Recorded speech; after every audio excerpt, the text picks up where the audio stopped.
At yung kaibigan, maraming salamat sa inyong panonood. At ito, maya maya ay kakabit na namin yung salamin. At para may uwing budget mga kaibigan kay Mrs. At kung di makauwi ng budget mga kaibigan, Jack, hindi ka makakasampa kay Mrs. Importante yung kaibigan, yung pagsampa-sampa para yung ating edad di magbabago, no? Malaking bagay yan kaibigan.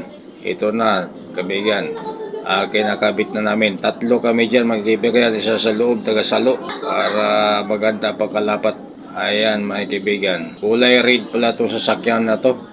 Pero hindi ito galing sa langit ha. Ito'y slow pa lamang.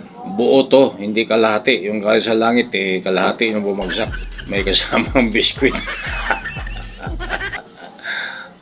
Ayun tapos na. Pag umuwi kami, di ayos na mga kaibigan. Ito yung tuyo na yung kinabukasan. At huhugasan na lang kinabukasan para makuha na may-ari mga kaibigan. Silip-silip pa yung partner ko para sureball talaga maganda ang lapat. Ito ako mga kaibigan, nakatalikod. Iba ang uniform ko mga kaibigan. Kulay abo. Yung kanila itim. Ayun mga kaibigan, God bless. Maraming salamat muli. At tatanawin ko ng utang na loob ang iyong panonood dito sa video ito mga kaibigan. Babu. Dito lang nagtatapos.